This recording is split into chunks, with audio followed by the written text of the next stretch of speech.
तो भाई ये 10,000 मीटर की रेस में आखिरी 30 मीटर रह गए, आखिरी 30 मीटर रह गए।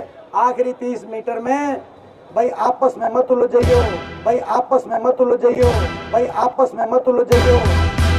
आखिरी 30 में हम आगे हैं, इनके साम दाम दंड की राजनीति की जाएगी। तो सुना आपने एक सभा को संबोधित करते हुए दीपेंद्र हुड्डा ने क्या कहा कि आपस में मत उलझ जाइयो। जी हाँ साथियों, इससे यही लगता है कि हर्ष छिकारा को उनका जो बड़बोलापन है वो कहीं ना कहीं भारी पड़ा है। अगर बात की जाए गोहाना विधानसभा क्षेत्र से कांग्रेस पार्टी की टिकट को लेकर, और इसी में आगे जो जो प्रकरण हुए हैं उन्हीं को लेकर हम चर्चा करेंगे अपनी इस वीडियो में। और हर्ष छिकारा को जो है कांग्रेस पार्टी से टिकट नहीं मिली। और अब शुरू करते हैं अपने वीडियो को, तो जुड़े रहें हमारे चैनल से। और आपकी क्या राय है हमें कमेंट सेक्शन में वो भी बताएं कि दीपेंद्र हुड्डा ने पहले ही उन्हें आगाह कर दिया था, लेकिन उसके बावजूद भी जो है हर्ष छिकारा का जो बड़बोलापन है वो कहीं ना कहीं उनके ऊपर भारी पड़ गया। तो शुरू करते हैं वीडियो को बिना किसी देरी के। भाई मेरी बात सुनो, ऐसा है, ये नहीं होता। ये बात आप देखो भाई, मेरी बात सुनो भाई, ये बात है भाई। एक बात बताओ, ये भाई जो भी कांग्रेस पार्टी जो कह रहे कि भाई सारी 6 कांग्रेस सोनीपत की सारी सीटों पर, भाई एक बात बताओ, इन चीजों में उलझोगे कि भाई इसको इन चीजों में उलझोगे कि भाई इसको इन चीजों में उलझोगे कि भाई इसको ठीक है, आप अपनी बात रखो। लेकिन जिसको हुड्डा साहब और कांग्रेस पार्टी जिसको लेके भेजे कांग्रेस सोनीपत की 6 सीटों पे, भाई उनको आशीर्वाद दोगे तो हाथ खड़ा करना भाई उनको आशीर्वाद। यानी कि सभा को संबोधित करते हुए बातों बातों में दीपेंद्र हुड्डा ने साफ कर दिया था कि यहाँ पर जो कांग्रेस पार्टी है वो अपने वरिष्ठ नेता के ऊपर ही दांव खेलेगी, लेकिन उसके बावजूद भी हर्ष छिकारा का जो बड़बोलापन है वो कहीं ना कहीं उनको वाकई में भारी पड़ता हुआ नजर आ रहा है। और इसी के चलते जो ये टिकट है गोहाना विधानसभा क्षेत्र की वो जगबीर सिंह मलिक को दे दी गई है। और अब विधानसभा क्षेत्र गोहाना से जगबीर सिंह मलिक कांग्रेस पार्टी की टिकट के ऊपर चुनाव लड़ेंगे। मलिक साहब को मैं बहुत बहुत बधाई देता हूँ। जगबीर मलिक जी, उन्होंने मेहनत से, और मैं इस बात के लिए मैं बहुत बहुत बधाई देता हूँ। और सभी एक बार रुक जाओ, और सभी साथियों को, मैं सभी साथियों को, सबने इसमें, सभी कार्यकर्ताओं को, सबने इसमें जो मेहनत करी है, आज ये इतिहास रचने का आपने काम किया है। इतनी मेहनत से इतिहास में मलिक साहब और सभी साथी जिन्होंने अपनी मेहनत करके, बात है। अब ये बताओ कौन कौन चलेगा।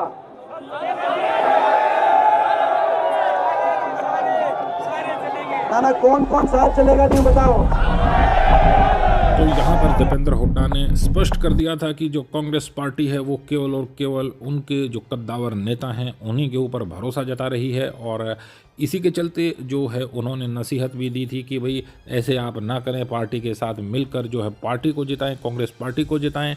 लेकिन अब जो हर्ष छिकारा के सुर हैं वो शुरू से ही कुछ अलग दिखाई दे रहे थे, क्योंकि वो चाह रहे थे कि उन्हें कांग्रेस की टिकट मिले, लेकिन वो ये भी कह रहे थे कि मुझे अगर टिकट नहीं मिली तो मैं निर्दलीय लड़ूंगा। और कहीं ना कहीं ये बात आला कमान को खटक गई और इसके चलते हर्ष छिकारा को जो है टिकट नहीं मिली। और अब हर्ष छिकारा गोहाना विधानसभा क्षेत्र से निर्दलीय चुनाव लड़ेंगे। और इससे पहले जो हर्ष छिकारा है वो कह रहे थे कि मैं वहाँ से जीत कर जो है वो टिकट भूपेंद्र सिंह हुड्डा की झोली में डाल दूंगा। लेकिन अब उनके सुर कुछ बदले हुए दिखाई दे रहे हैं, क्योंकि हाल ही में एक जो है साक्षात्कार लिया गया था एक हमारे यूट्यूबर साथी के द्वारा, और उनको जो उन्होंने कहा वो भी हम आपको अगले वीडियो में सुनवाएंगे। बाकी जो अब इनके सुर हैं वो बदले नज़र आ रहे हैं और अब उनके लिए ये राह आसान नहीं होगी। बाकी जहां तक गोहाना विधानसभा क्षेत्र में जनता का रुझान है वो अब केवल और केवल कांग्रेस पार्टी का है। कोई भी चेहरा वहां से खड़ा हो, कांग्रेस पार्टी को जिताना एक उनका लक्ष्य बना हुआ है, जैसा कि सामने आ रहा है। और जो लोगों की राय है वो अब यही बनी हुई है कि कुछ भी हो, हमें कांग्रेस पार्टी को जिताना है, चाहे उनका कैंडिडेट कोई भी हो। और इन सब चीज़ों के चलते कांग्रेस पार्टी के उम्मीदवार जगबीर सिंह मलिक कहीं ना कहीं बढ़त में दिखाई दे रहे हैं। बाकी मंच से दीपेंद्र हुड्डा ने यही कहा था कि अब जो आला कमान जो डिसीजन लेगी उसी को जो है फाइनल मानकर आप जो है साथ दें पार्टी का, पार्टी को जिताएं, क्योंकि यहाँ से अगर पार्टी मजबूत होगी तो आप मजबूत होंगे। लेकिन इसके विरुद्ध जो हर्ष शिकारा हैं वो जो है उनके जो बगावती तेवर हैं वो देखने को मिले और कहीं ना कहीं वो चीज़ मेरे ख्याल से आला कमान को खटक गई। और यहाँ पर आपको बता दें कि दीपेंद्र हुड्डा ने संबोधन के दौरान भी इशारों में जो है कहा था कि आप एकजुट होकर एक मंच पर कार्य करें, लेकिन ये बातें हर्ष शिकारा की समझ में नहीं आई, हमें जो लगता है, और आम जो जनता है वो भी अब यही कह रही है। बाकी जहाँ तक हर्ष शिकारा की बात है, अगर वो निर्दलीय लड़ेंगे तो कहीं ना कहीं ये निश्चित है कि जो वोटों में सेंध है वो ज़रूर लगेगी और उससे नुकसान केवल और केवल कांग्रेस पार्टी का हो सकता है। और जो बीजेपी है उसके जो मंसूबे हैं वो मेरे ख्याल से यही दिखाई दे रहे हैं और लोगों की जो प्रतिक्रिया है वो भी अब यही है। अब हर्ष शिकारा को देखना होगा कि वो क्या करते हैं। बाकी ये भी कयास लगाए जा रहे हैं कि दोनों की लड़ाई में जो बीजेपी है वो अपने टिकट निकाल सकती है। तो जी हाँ साथियों, ये भी एक बड़ा सवाल है आप सबसे। आप हमें बताएं कि क्या ऐसा भी हो सकता है, क्योंकि जो हर्ष शिकारा हैं उनका भी जनाधार जो है दिन प्रतिदिन बढ़ता जा रहा है। और यहाँ पर जो कांग्रेस पार्टी है वो केवल और केवल दीपेंद्र हुड्डा और भूपेंद्र हुड्डा के दम पर चुनाव जीतना चाहती है, और वो कितने कारगर साबित होंगे ये तो आने वाला वक्त ही बताएगा।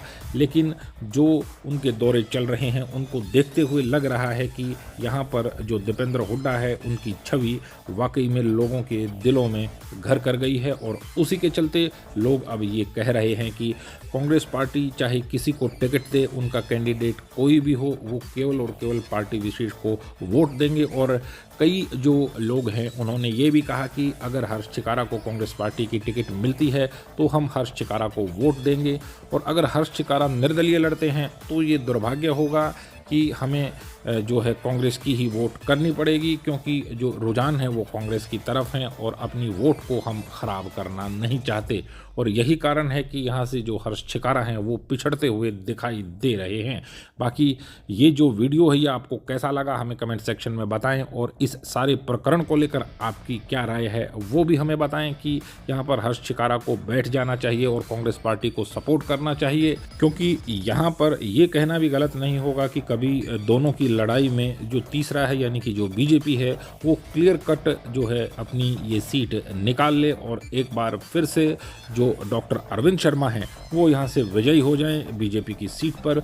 और जहाँ तक अरविंद शर्मा का रिकॉर्ड है वो इसी तरह आते हैं और जीत भी जाते हैं, ये भी कोई हैरानी वाली बात नहीं है। और अब वोटिंग के बाद जब नतीजे आएंगे तो पता लगेगा कि ऊंट किस तरफ करवट बैठता है।